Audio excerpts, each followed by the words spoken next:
अच्युतं केशवं कृष्णदामोदरं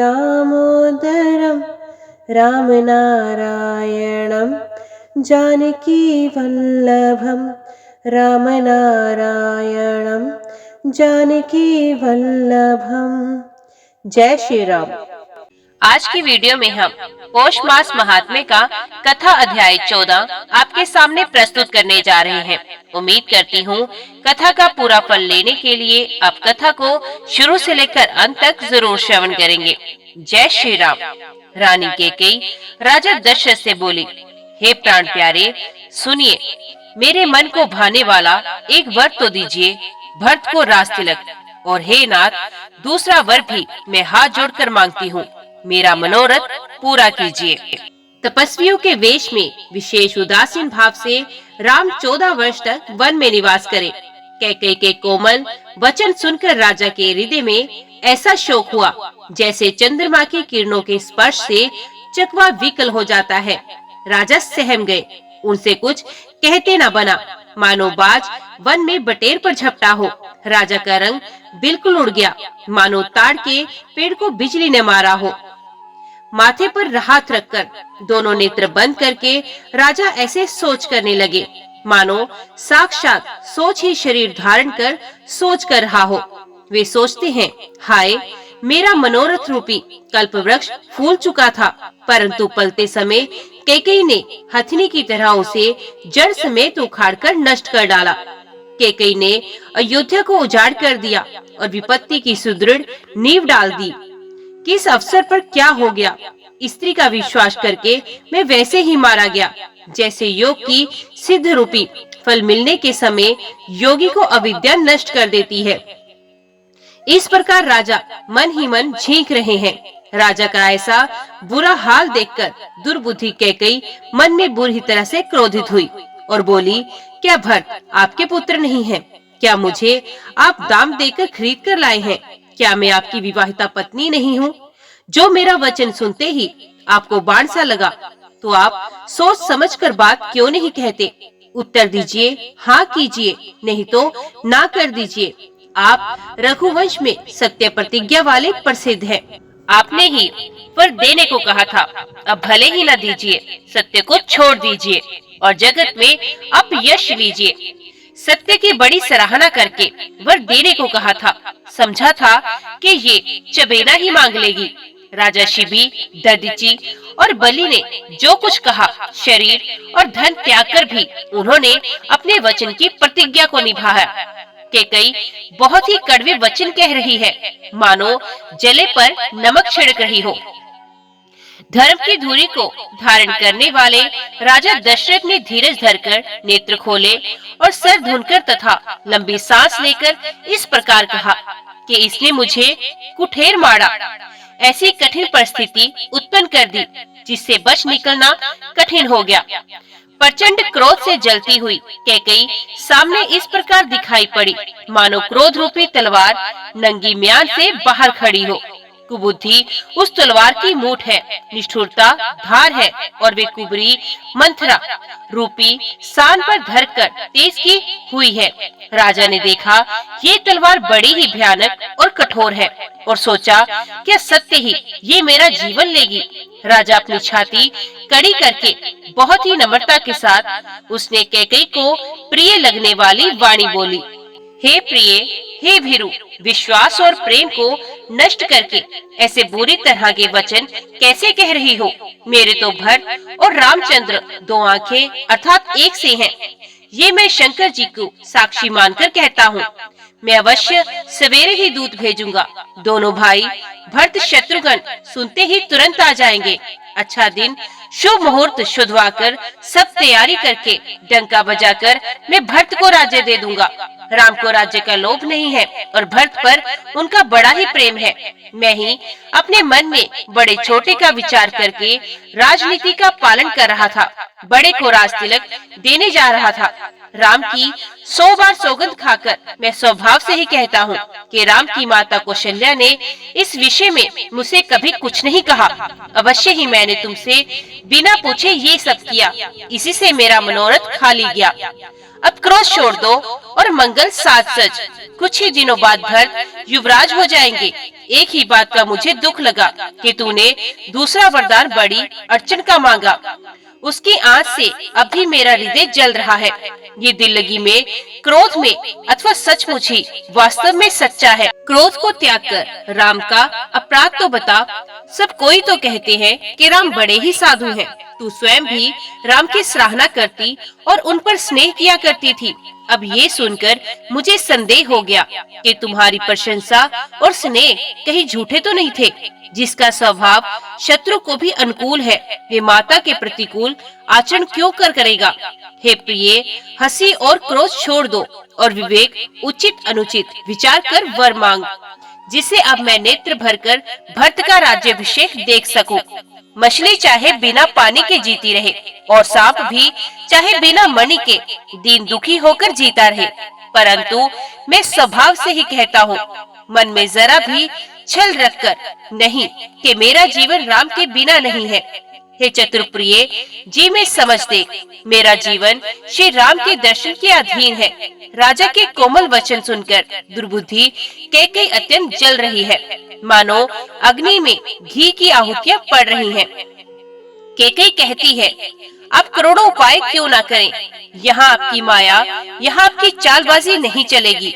या तो मैंने जो मांगा है सो दीजिए, नहीं तो नाही करके अपयश लीजिए। मुझे बहुत बखेड़े नहीं सुहाते। राम साधु है, आप सियाने साधु हैं और राम की माता भी भली है।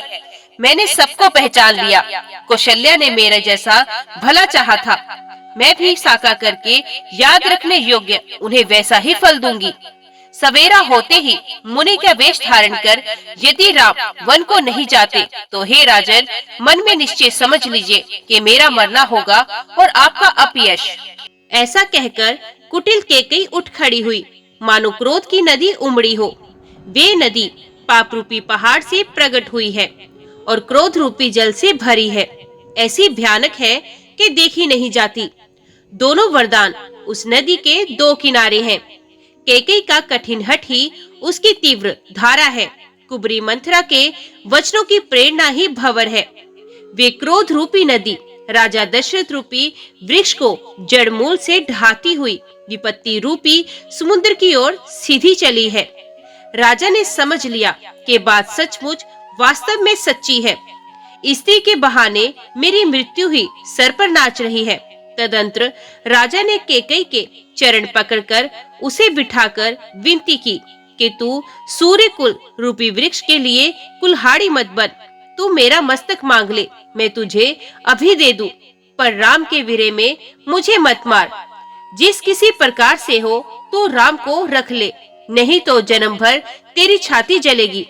राजा ने देखा कि रोग असाध्य है। तब वे अत्यंत आतर वाणी से हाय राम, हाय राम, हाय रघुनाथ कहते हुए सर पीट कर जमीन पर गिर पड़े। राजा व्याकुल हो गए। उनका सारा शरीर शिथिल पड़ गया, मानो हथिनी ने कल्प वृक्ष को उखाड़ फेंका हो। कंठ सूख गया, मुख से बात नहीं निकलती, मानो पानी के बिना पहीना नामक मछली तड़प रही हो। कैकेयी फिर कड़वे और कठोर वचन बोली, मानो घाव में जहर भर रही हो। कहती है, जो अंत में ऐसा ही करना था तो आपने मांग मांग किस बल पर कहा था। हे राजा, ठहाका मारकर हंसना और गाल फुलाना, क्या ये दोनों एक साथ हो सकते हैं? दानी भी कहाना और कंजूसी भी करना, क्या राजपूती में क्षेम कुशल भी रह सकती है? लड़ाई में बहादुरी भी दिखावे और कहीं चोट भी ना लगे। या तो वचन प्रतिज्ञा ही छोड़ दीजिए या धैर्य धारण कीजिए। यूं असहाय स्त्री की भांति रोइए पीटिए नहीं। सत्यव्रती के लिए तो शरीर, स्त्री, पुत्र, घर, धन और पृथ्वी सब तिनके के बराबर कहे गए हैं। कैकेयी के मर्म भेदी वचन सुनकर राजा ने कहा कि तू जो चाहे कह, तेरा कुछ भी दोष नहीं। मेरा काल तुझे मानो पिशाच होकर लग गया है, वही तुझसे ये सब कहला रहा है। भरत तो भूलकर भी राजपद नहीं चाहते। होनहारवश तेरे ही जी में कुमतियां बसी। ये सब मेरे पापों का परिणाम है, जिससे बेमौके विधाता विपरीत हो गया। तेरी उजाड़ी हुई ये सुंदर अयोध्या फिर भली भांति बसेगी और समस्त गुणों के धाम श्री राम की प्रभुता भी होगी। सब भाई उनकी सेवा करेंगे और तीनों लोकों में श्री राम की बड़ाई होगी। केवल तेरा कलंक और मेरा पछतावा मरने पर भी नहीं मिटेगा, ये किसी तरह नहीं जाएगा।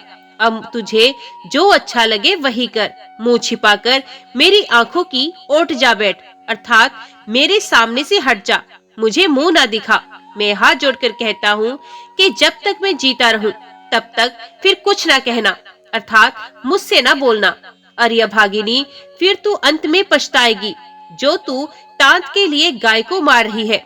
राजा करोड़ों प्रकार से बहुत तरह से समझाकर और ये कहकर कि तू क्यों सर्वनाश कर रही है, पृथ्वी पर गिर पड़े, पर कपट करने में चतुर कैकेयी कुछ बोलती नहीं, मानो मौन होकर मसान जगा रही हो, शमशान में बैठकर प्रेत मंत्र सिद्ध कर रही हो। राजा राम राम रट रहे हैं और ऐसे व्याकुल हैं जैसे कोई पक्षी पंख के बिना बेहाल हो। वे अपने हृदय में मनाते हैं कि सवेरा ना हो और कोई जाकर श्री रामचंद्र जी से ये बात ना कह दे। हे रघुकुल के गुरु, बड़े मूल पुरुष सूर्य भगवान, आप अपना उदय ना करें। अयोध्या को बेहाल देखकर आपके हृदय में बड़ी पीड़ा होगी। राजा की प्रीति और कैकेयी की निष्ठुरता दोनों को ब्रह्मा ने सीमा तक रचकर बनाया है, अर्थात राजा प्रेम की सीमा है और कैकेयी निष्ठुरता की। विलाप करते करते ही राजा को सवेरा हो गया। राजद्वार पर वीणा, बांसुरी और शंख की ध्वनि होने लगी। भाट लोग विरुदावली पढ़ रहे हैं और गवैये गुणों का गान कर रहे हैं। सुनने पर राजा को वे बाण जैसे लगते हैं। राजा को ये सब मंगल साज कैसे नहीं सुहा रहे, जैसे पति के साथ सती होने वाली स्त्री को आभूषण।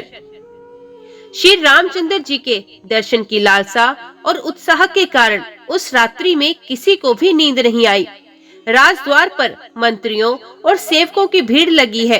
वे सब सूर्य को उदय हुआ देखकर कहते हैं कि ऐसा कौन सा विशेष कारण है कि अवधपति दशरथ जी अभी तक नहीं जागे। राजा नित्य ही रात के पिछले पहर जाग जाया करते हैं, किंतु आज हमें बड़ा आश्चर्य हो रहा है। हे सुमंत्र, जाओ, जाकर राजा को जगाओ, उनकी आज्ञा पाकर हम सब काम करें। तब सुमंत्र राजमहल में गए, पर महल को भयानक देखकर वे जाते हुए डर रहे हैं। ऐसा लगता है मानो दौड़कर काट खाएगा। उसकी ओर देखा भी नहीं जा रहा, मानो विपत्ति और विषाद ने वहां डेरा डाल रखा हो। पूछने पर कोई जवाब नहीं देता। वे उस महल में गए जहां राजा और कैकेयी थे। जय जीव कहकर सर नवाकर वंदना करके बैठे और राजा की दशा देखकर तो वे सूख ही गए। देखा कि राजा सोच से व्याकुल है, चेहरे का रंग उड़ गया है, जमीन पर ऐसे पड़े हैं मानो कमल जड़ छोड़कर जड़ से उखड़कर मुरझाया पड़ा हो। मंत्री मारे डर के कुछ पूछ नहीं सकते। तब अशुभ से भरी हुई और शुभ से विहीन कैकेयी बोली, राजा को रात भर नींद नहीं आई, इसका कारण जगदीश्वर ही जाने। इन्होंने राम राम रटकर सवेरा कर दिया, परंतु इसका भेद राजा कुछ भी नहीं बताते। तुम जल्दी राम को बुला लाओ, तब आकर समाचार पूछना। राजा का रुख जानकर सुमंत्र जी चले। समझ गए कि रानी ने कुछ कुचाल की है।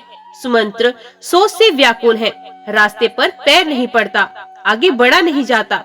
सोचते हैं राम जी को बुलाकर राजा क्या कहेंगे। किसी तरह हृदय में धीरज धरकर वे द्वार पर गए। सब लोग उनको मन मारे उदास देखकर पूछने लगे। सब लोगों का समाधान करके किसी तरह समझा बुझाकर सुमंत्र वहां गए जहां सूर्य कुल के तिलक श्री रामचंद्र जी थे। श्री रामचंद्र जी ने सुमंत्र को आते देखा तो पिता के समान समझकर उनका आदर किया। श्री रामचंद्र जी के मुख को देखकर और राजा की आज्ञा सुनाकर वे रघुकुल के दीपक श्री रामचंद्र जी को अपने साथ ले चले। श्री रामचंद्र जी मंत्री के साथ बुरी तरह से बिना किसी लवाज में के जा रहे थे। ये देखकर लोग जहां तहां विषाद कर रहे हैं। रघुवंश मणि श्री रामचंद्र जी ने जाकर देखा कि राजा अत्यंत ही बुरी हालत में पड़े हैं, मानो सिंगनी को देखकर कोई बूढ़ा गजराज सहम कर गिर पड़ा हो।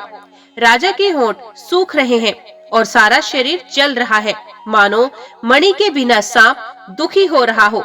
पास ही क्रोध से भरी कैकेयी को देखा, मानो साक्षात मृत्यु बैठी हो, राजा के जीवन को अंतिम घड़ियां गिन रही हो।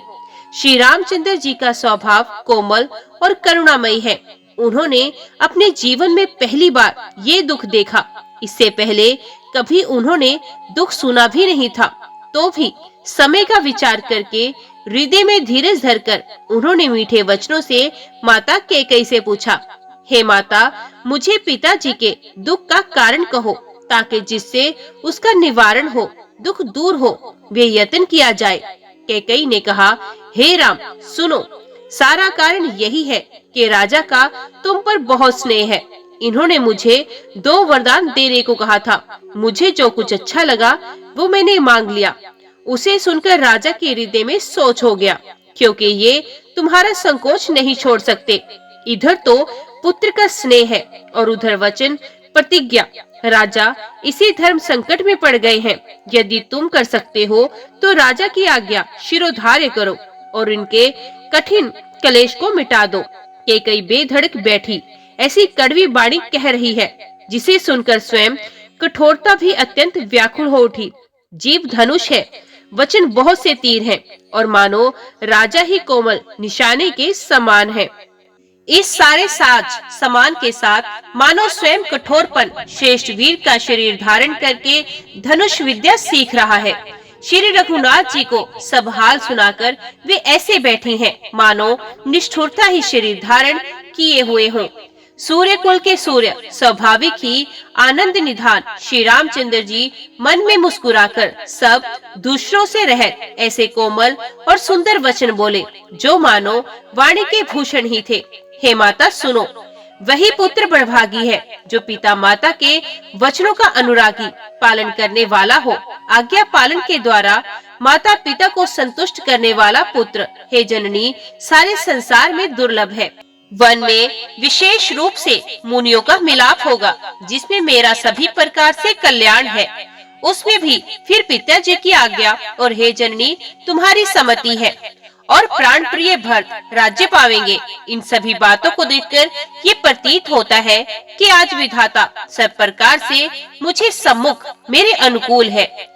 यदि ऐसे काम के लिए भी मैं वन को न जाऊं, तो मूर्खों के समाज में सबसे पहले मेरी गिनती की जाएगी, जो कल्प वृक्ष को छोड़कर रेंड की सेवा करते हैं और अमृत त्याग कर विष मांग लेते हैं। हे माता, तुम मन में विचार कर देखो, हे महामूर्ख भी ऐसा मौका पाकर कभी न चुकेंगे।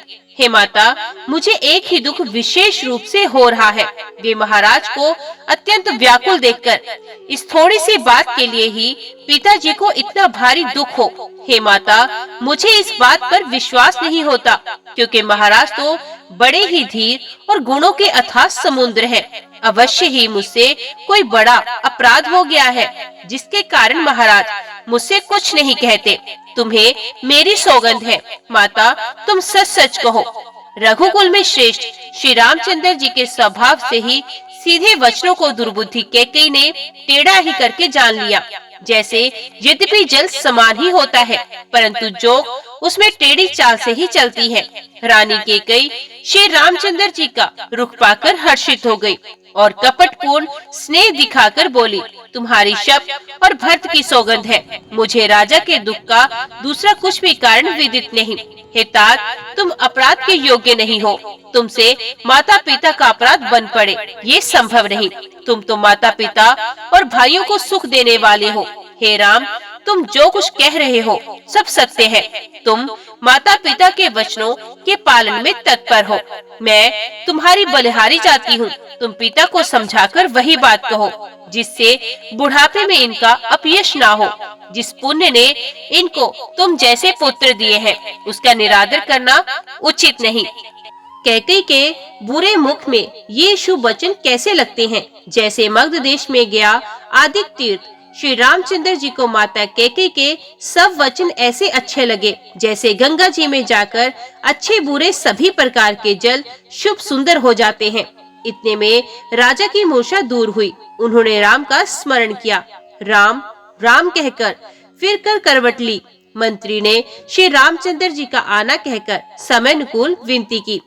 जब राजा ने सुना कि श्री रामचंद्र पधारे हैं, तो उन्होंने धीरज धर के नेत्र खोले। मंत्री ने संभालकर राजा को बैठाया। राजा ने श्री रामचंद्र जी को अपने चरणों में पड़ते प्रणाम करते देखा। स्नेह से विकल राजा ने राम जी को हृदय से लगा लिया, मानो सांप ने अपनी खोई हुई मणि फिर पाली हो। राजा दशरथ जी श्री रामचंद्र जी को देखते ही रह गए। उनके नेत्रों से आंसुओं की धारा बह चली। शोक के विशेष वश होने के कारण राजा कुछ कह नहीं सकते। वे बार बार श्री रामचंद्र जी को हृदय से लगाते हैं और मन में ब्रह्मा जी को मनाते हैं कि जिससे श्री रघुनाथ जी वन को ना जाए। फिर महादेव जी का स्मरण करके उनसे निहोरा करते हुए कहते हैं, हे सदाशिव, आप मेरी विनती सुनिए। आप आशुतोष और मुंह मांगा वर देने वाले हैं, अत मुझे अपना दीन समझकर जानकर मेरे दुख को दूर कीजिए। आप प्रेरक रूप से सबके हृदय में है। अब श्री रामचंद्र जी को ऐसी बुद्धि दीजिए जिससे वे मेरे वचन को त्याग कर और शील स्नेह को छोड़कर घर ही में रह जाए। जगत में चाहे अपयश हो या सुयश नष्ट हो जाए, चाहे नया पाप होने से मैं नरक में जाऊं अथवा स्वर्ग चला जाऊं, पूर्व पुण्यों के फल स्वरूप मिलने वाला स्वर्ग चाहे मुझे ना मिले और भी सब प्रकार के दुस्सह दुख आप मुझसे सहन करा ले, पर श्री रामचंद्र मेरी आंखों की ओट से ना दूर हो। राजा मन ही मन इस प्रकार विचार कर रहे हैं, बोलते नहीं। उनका मन पीपल के पत्ते की तरह डोल रहा है। श्री रघुनाथ जी ने पिता को प्रेम के वश जानकर और ये अनुमान करके कि माता फिर कुछ कहेगी तो पिताजी को दुख होगा, देश काल और अवसर के अनुकूल विचार कर विनीत वचन कहे, हे तात, मैं कुछ कहता हूँ, ये ढिठाई करता हूँ।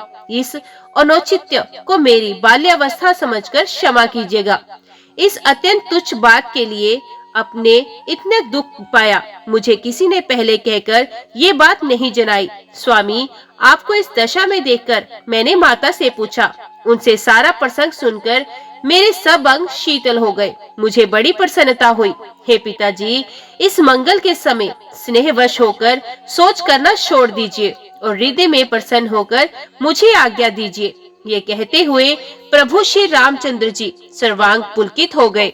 उन्होंने फिर कहा, इस पृथ्वी तल पर उसका जन्म धन्य है जिसके चरित्र सुनकर पिता को परम आनंद हो, जिसको माता पिता प्राणों के समान प्रिय हैं। चारों पदार्थ उसके मुट्ठी में रहते हैं। आपकी आज्ञा पालन करके और जन्म का फल पाकर मैं जल्दी ही लौट आऊंगा। अतः कृपया आज्ञा दीजिए, माता से विदा मांगाता हूँ, फिर आपको प्रणाम करके वन को चलूंगा। ऐसा कहकर तब श्री रामचंद्र जी वहाँ से चले गए। राजा ने शोकवश कोई उत्तर नहीं दिया। वे बहुत ही अप्रिय बात नगर भर में इतनी जल्दी फैल गई, मानो डंक मारते ही बिच्छू का विष सारे शरीर में चढ़ गया हो। इस बात को सुनकर सभी स्त्री पुरुष ऐसे व्याकुल हो गए जैसे दावानल वन में आग लगी हो। देखकर बेल और वृक्ष मुरझा जाते हैं। जो जहाँ सुनता है वे वहीं सर पीटने लगता है। बड़ा विषाद है, किसी को धीरज नहीं बनता। सबके मुख सूखे जाते हैं, आंखों से आंसू बहते हैं। शोक हृदय में नहीं समाता, मानो करुणा सागर की सेना अवध पर डंका बजाकर उतर आई हो। सब मेल मिल गए थे, सब संयोग ठीक हो गए थे। इतने में ही विधाता ने बात बिगाड़ दी। जहाँ तहाँ लोग कैकेयी को गाली दे रहे हैं। इस पापिन को क्या सोच पड़ा जो इसने छाये घर पर आग रख दी। ये है अपने हाथ से अपनी आंखों को निकालकर देखना चाहती है और अमृत फेंककर विष चखना चाहती है। ये कुटिल, कठोर, दुर्बुद्धि और अभागिनी कैकेयी रघुवंश रूपी बांस के वन के लिए अग्नि हो गई है। पत्ते पर बैठकर इसने पेड़ को काट डाला, मुख में शोक का ठाट ठटकर रख दिया। श्री रामचंद्र जी इसे सदा प्राणों के समान प्रिय थे, फिर भी ना जाने किस कारण इसने ये कुटिलता ठानी। कवि सत्य ही कहते हैं कि स्त्री का स्वभाव सब प्रकार से पकड़ में ना आने योग्य, अथाह और भेद भरा होता है। अपनी परछाई भले ही पकड़ ली जाए, पर भाई स्त्रियों की चाल नहीं जानी जाती। आग क्या नहीं जला सकती, समुद्र में क्या नहीं समा सकता। अबला कहाने वाली प्रबल स्त्री जाति क्या नहीं कर सकती, और जगत में काल किसको नहीं खाता। विधाता ने क्या सुनाकर क्या सुना दिया, और क्या दिखाकर अब वे क्या दिखाना चाहता है। एक कहते हैं कि राजा ने अच्छा नहीं किया, दुर्बुद्धि कैकेयी को विचार कर वर नहीं दिया, जो हट करके स्वयं सब दुखों के पात्र हो गए। स्त्री के विशेष वश होने के कारण मानो उसका ज्ञान और गुण जाता रहा। एक दूसरे जो धर्म की मर्यादा को जानते हैं और सयाने हैं, वे राजा को दोष नहीं देते। वे शिबी, दधीची और हरिश्चंद्र की कथा एक दूसरे से बखान कर कहते हैं। कोई एक इसमें भरत जी की सम्मति बताते हैं, कोई एक सुनकर उदासीन भाव से रह जाते हैं, कुछ बोलते नहीं। कोई हाथों से कान मूंदकर और जीभ को दांतों तले दबाकर कहते हैं कि ये बात झूठ है, ऐसी बात कहने से तुम्हारे पुण्य नष्ट हो जाएंगे। भरत जी को तो श्री रामचंद्र जी प्राणों के समान प्यारे हैं। चंद्रमा चाहे शीतल किरणों की जगह आग की चिंगारियां बरसाने लगे और अमृत चाहे विष के समान हो जाए, परंतु भरत जी स्वप्न में भी कभी श्री रामचंद्र जी के विरुद्ध कुछ नहीं करेंगे। कोई एक विधाता को दोष देते हैं जिसने अमृत दिखाकर विष दे दिया। नगर भर में खलबली मच गई, सब किसी को सोच हो गया, हृदय में दुसह जलन हो गई, आनंद उत्साह मिट गया। ब्राह्मणों की स्त्रियां कुल की माननीय बड़ी बूढ़ी और जो कैकेयी को परम प्रिय थी, ये उसकी शील की सराहना करके उसे सीख देने लगी, पर उसको उनके वचन बाणों के समान लगते हैं। वे कहती हैं, तुम तो सदा कहा करती थी श्री रामचंद्र जी के समान मुझको भरत भी प्यारे नहीं। इस बात को सारा जगत जानता है। श्री रामचंद्र जी पर तो तुम स्वाभाविक ही स्नेह करती रही हो, आज किस अपराध से उन्हें वन दे भेज रही हो। तुमने कभी सत्याढा नहीं किया, सारा देश तुम्हारे प्रेम और विश्वास को जानता है। अब कौशल्या ने तुम्हारा क्या बिगाड़ दिया जिसके कारण तुमने सारे नगर पर वज्र गिरा दिया। क्या सीता जी अपने पति श्री रामचंद्र जी का साथ छोड़ देंगी? क्या लक्ष्मण श्री रामचंद्र जी के बिना घर रह सकेंगे? क्या भरत जी श्री रामचंद्र जी के बिना अयोध्यापुरी का राज्य भोग सकेंगे? और क्या राजा श्री रामचंद्र जी के बिना जीवित रह सकेंगे? अर्थात न सीता जी यहाँ रहेंगी, न लक्ष्मण जी रहेंगे, न भरत जी राज्य करेंगे और न राजा ही जीवित रहेंगे। सब उजाड़ हो जाएगा। हृदय में ऐसा विचार कर क्रोध छोड़ दो, शोक और कलंक की कोठी मत बनो।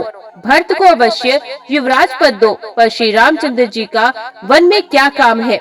श्री रामचंद्र जी राज्य के भूखे नहीं, वे धर्म की धुरी को धारण करने वाले और विषय रस से रूखे हैं, अर्थात उनमें विषयासक्ति है ही नहीं। इसलिए तुम ये शंका ना करो कि श्री राम जी वन में ना गए तो भरत के राज्य में विघ्न करेंगे। इतने पर भी मन न माने तो तुम राजा से दूसरा ऐसा ये वर लो कि श्री राम घर छोड़कर गुरु के घर रहे। जो तुम हमारे कहने पर ना चलोगी तो तुम्हारे हाथ कुछ भी नहीं लगेगा। यदि तुमने कुछ हंसी की हो तो उसे प्रकट करके कहकर जाना दो कि मैंने दिलगी की है। राम सरीखा पुत्र क्या वन के योग्य है? ये सुनकर लोग तुम्हें क्या कहेंगे? जल्दी उठो और वही उपाय करो जिस उपाय से इस शोक और कलंक का नाश हो। जिस तरह नगर भर का शोक और तुम्हारा कलंक मिटे, वही उपाय करके कुल की रक्षा कर। वन जाते हुए श्री राम जी को हट करके लौटा ले, दूसरी कोई बात ना चला। तुलसीदास जी कहते हैं, जैसे सूर्य के बिना दिन, प्राण के बिना शरीर और चंद्रमा के बिना रात निर्जीव तथा शोभाहीन हो जाती है, वैसे ही श्री रामचंद्र जी के बिना अयोध्या हो जाएगी।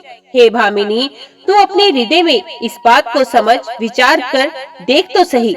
इस प्रकार सखियों ने ऐसी सीख दी जो सुनने में मीठी और परिणाम में हितकारी थी, पर कुटिला कुबरी की सिखाई पढ़ाई हुई कैकेयी ने इस पर जरा भी कान नहीं दिया। कैकेयी कोई उत्तर नहीं देती, वे दुसह क्रोध के मारे रूखी हो रही है, ऐसी देखती है मानो भूखी बाघिन हरनियों को देख रही हो। तब सखियों ने रोग को असाध्य समझकर उसे छोड़ दिया। सब उसको मंद बुद्धि अभागिन कहती हुई चल दी। राज्य करते हुए इस कैकेयी को देव ने नष्ट कर दिया। इसने जैसा कुछ किया वैसा कोई भी नहीं करेगा। नगर के सब स्त्री पुरुष इस प्रकार विलाप कर रहे हैं और उस कुचाली कैकेयी को करोड़ों गालियां दे रहे हैं। लोग भयानक दुख की आग से जल रहे हैं। लंबी सांसें लेते हुए वे कहते हैं कि श्री रामचंद्र जी के बिना जीने की कौन आशा है।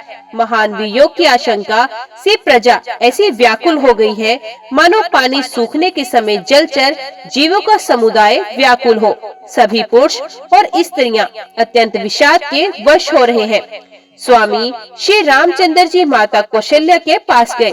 उनका मुख प्रसन्न है और चित्त में चौगुना चाव उत्साह है। ये सोच मिट गया है कि राजा कहीं रख ना ले।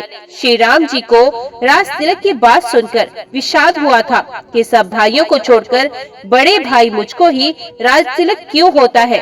अब माता कैकेयी की आज्ञा और पिता की मौन सम्मति पाकर ये सोच मिट गया। श्री रामचंद्र जी का मन नए पकड़े हुए हाथी के समान और राज तिलक उस हाथी के बांधने की कांटेदार लोहे की बेड़ी के समान है। वन जाना है ये सुनकर अपने को बंधन से छूटा जानकर उनके हृदय में आनंद बढ़ गया। रघुकुल तिलक श्री रामचंद्र जी ने दोनों हाथ जोड़कर आनंद के साथ माता के चरणों में सर नवाया। माता ने आशीर्वाद दिया, अपने हृदय से लगाया और उन पर गहने तथा कपड़े न्यौछावर किए। माता बार बार श्री रामचंद्र जी का मुख चूम रही हैं। नेत्रों में प्रेम का जल भर आया है और सब अंग पुलकित हो गए हैं। श्री राम को अपनी गोद में बिठाकर फिर हृदय से लगाया। सुंदर प्रेम रस दूध बहाने लगे। उनका प्रेम और महान आनंद कुछ कहा नहीं जाता। मानो कंगाल ने कुबेर का पद पा लिया हो। बड़े आदर के साथ सुंदर मुख देखकर माता मधुर वचन बोली, हे तात, माता बलिहारी जाती है। कहो वे आनंद मंगलकारी लगन कब है जो मेरे पुण्य शील और सुख की सुंदर सीमा है और जन्म लेने के लाभ की पूर्णतम अवधि है, तथा जिस लगन को सभी स्त्री पुरुष अत्यंत व्याकुलता से इस प्रकार चाहते हैं जिस प्रकार प्यास से चातक और चात की शरद ऋतु के स्वामित्व क्षेत्र की वर्षा को चाहते हैं।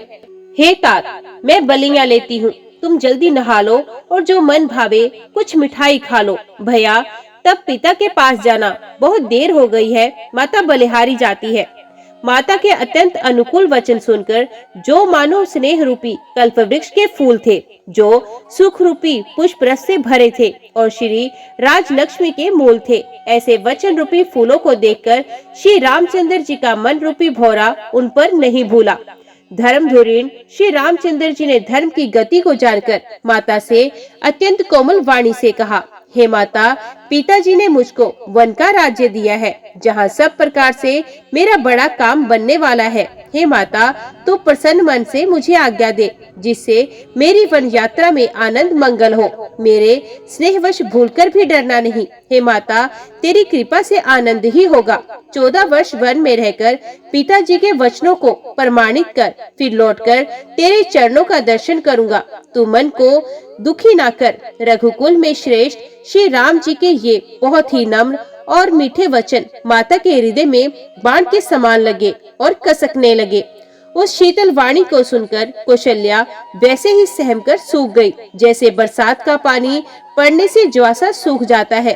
हृदय का विषाद कुछ कहा नहीं जाता। मानो सिंह की गर्जना सुनकर हिरनी विकल हो गई हो। नेत्रों में जल भर आया और शरीर थर थर कांपने लगा, मानो मछली माझा खाकर बदहवास हो गई हो।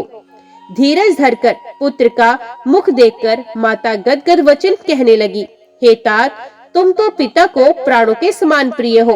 तुम्हारे चित्रों को देखकर वे नित्य प्रसन्न होते हैं। राज्य देने के लिए उन्होंने ही शुभ दिन सोधवाया था, फिर अब किस अपराध से वन जाने को कहा। हे तात, मुझे इसका कारण सुनाओ। सूर्यवंश रूपी वन को जलाने के लिए अग्नि कौन हो गया? तब श्री रामचंद्र जी का रुख देखकर मंत्री के पुत्र ने सब कारण समझाकर कहा। उस प्रसंग को सुनकर वे गूंगी जैसी चुप रह गई। उनकी दशा का वर्णन नहीं किया जा सकता। न रख ही सकती हैं, न ये कह सकती हैं कि वन चले जाओ।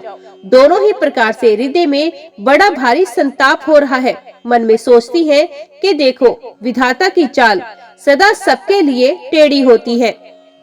लिखने लगे चंद्रमा और लिख दिया राहु। धर्म और स्नेह दोनों ने कौशल्या जी की बुद्धि को घेर लिया। उनकी दशा साम शशुंदर की सी हो गई। वे सोचने लगी कि यदि मैं हट करके पुत्र को रख लेती हूँ तो धर्म जाता है और भाइयों में विरोध होता है, और यदि वन जाने को कहती हूँ तो बड़ी हानि होती है। इस प्रकार के धर्म संकट में पड़कर रानी विशेष रूप से सोच के वश में हो गई। फिर बुद्धिमती कौशल्या जी स्त्री धर्म पतिव्रत धर्म को समझकर और राम तथा भरत दोनों पुत्रों को समान जानकर सरल स्वभाव वाले श्री रामचंद्र जी की माता बड़ा धीरज धरकर वचन बोली, हे तात, मैं बलहारी जाती हूँ, तुमने अच्छा किया। पिता की आज्ञा का पालन करना ही सब धर्मों का शिरोमणि धर्म है। राज्य देने को कहकर वन दे दिया, उसका मुझे लेश मात्र भी दुख नहीं है। दुख तो इस बात का है कि तुम्हारे बिना भरत को, महाराज को और प्रजा को बड़ा भारी कलेश होगा। हे तात, यदि केवल पिताजी की ही आज्ञा हो तो माता को पिता से बड़ी जानकर वन को मत जाओ, किंतु यदि पिता माता दोनों ने वन जाने को कहा हो तो वन तुम्हारे लिए सैकड़ों योद्धा के समान है। वन के देवता तुम्हारे पिता होंगे और वन देवियां माता होंगी। वहाँ के पशु पक्षी तुम्हारे चरण कमलों के सेवक होंगे। राजा के लिए अंत में तो वनवास करना उचित ही है। केवल तुम्हारी सुकुमार अवस्था देखकर हृदय में दुख होता है। हे रघुवंश के तिलक, वन बड़ा भाग्यवान है और वे अवध अभागी है जिसे तुमने त्याग दिया। हे पुत्र, यदि मैं कहूँ कि मुझे भी साथ ले चलो तो तुम्हारे हृदय में संदेह होगा कि माता इसी बहाने मुझे रोकना चाहती है। हे पुत्र, तुम सभी के परम प्रिय हो, प्राणों के प्राण और हृदय के जीवन हो। वही प्राणधार तुम कहते हो कि हे माता, मैं वन को जाऊं, और मैं तुम्हारे वचनों को सुनकर बैठी पछताती हूँ। ये सोचकर झूठा स्नेह बढ़ाकर मैं हठ नहीं करती। बेटा, मैं बलैया लेती हूँ, माता का नाता मानकर मेरी सुध भूल न जाना। हे गोसाई, सब देव और पितृ तुम्हारी वैसे ही रक्षा करे जैसे पल के आँखों की रक्षा करती हैं। तुम्हारे वनवास की अवधि 14 वर्ष जल है, प्रियजन और कुटुंबी मछली है। तुम दया की खान और धर्म की धुरी को धारण करने वाले हो। ऐसा विचार कर वही उपाय करना जिसमें सबके जीते जी तुम आ मिलो। मैं बलिहारी जाती हूँ, तुम सेवकों, परिवार वालों और नगर भर को अनाथ करके सुख पूर्वक वन को जाओ। आज सबके पुण्यों का फल पूरा हो गया, कठिन काल हमारे विपरीत हो गया। इस प्रकार बहुत विलाप करके और अपने को परम अभागिनी जानकर माता श्री रामचंद्र जी के चरणों में लिपट गई। हृदय में भयानक दुस्सह संताप छा गया। उस समय के बहुविध विलाप का वर्णन नहीं किया जा सकता। श्री रामचंद्र जी ने माता को उठाकर हृदय से लगाया और फिर कोमल वचन कहकर उन्हें समझाया। उसी समय ये समाचार सुनकर सीता जी अकुला उठी और सास के पास जाकर उनके दोनों चरण कमलों की वंदना कर सर नीचा करके बैठ गई। सास ने कोमल वाणी से आशीर्वाद दिया। वे सीता जी को अत्यंत सुकुमारी देखकर व्याकुल हो उठी। रूप की राशि और पति के साथ पवित्र प्रेम करने वाली सीता जी नीचा मुख किए बैठी सोच रही हैं। जीवननाथ प्राणनाथ वन को चलना चाहती हैं। देखें किस पुण्यवान से उनका साथ होगा। शरीर और प्राण दोनों साथ जाएंगे या केवल प्राण ही से इनका साथ होगा। विधाता के करनी कुछ जानी नहीं जाती। सीता जी अपने सुंदर चरणों के नखों से धरती कुरेद रही हैं। ऐसा करते समय नुपुरों का जो मधुर शब्द हो रहा है, कवि उसका इस प्रकार वर्णन करते हैं कि मानो प्रेम के वश होकर नुपुर ये विनती कर रहे हैं कि सीता जी के चरण कभी हमारा त्याग न करे। सीता जी सुंदर नेत्रों से जल बहा रही हैं। उनकी ये दशा देखकर श्री राम जी की माता कौशल्या जी बोली, हे तात, सुनो, सीता अत्यंत ही सुकुमारी है तथा सास ससुर और कुटुंबी सभी को प्यारी है। इनके पिता जनक जी राजाओं के शिरोमणि हैं, ससुर सूर्य लोक के सूर्य हैं और पति सूर्य कुल रूपी कुमुदवन का खिलाने वाले चंद्रमा तथा गुण और रूप के भंडार है। फिर मैंने रूप की राशि, सुंदर गुण और शील वाली प्यारी पुत्र वधू पाई है। मैंने इन जानकी को आंखों की पुतली बनाकर इनसे प्रेम बढ़ाया है और अपने प्राण इनमें लगा रखे हैं। इन्हें कल्पता के लिए समान मैंने बहुत तरह से बड़े लाड चाव के साथ स्नेह रूपी जल से सींचकर पाला है। अब इस लता के फूलने फलने के समय विधाता वाम हो गए। कुछ जाना नहीं जाता कि इसका क्या परिणाम होगा। सीता ने पलंग के ऊपर गोद और हिंडोले को छोड़कर कठोर पृथ्वी पर कभी पैर नहीं रखा।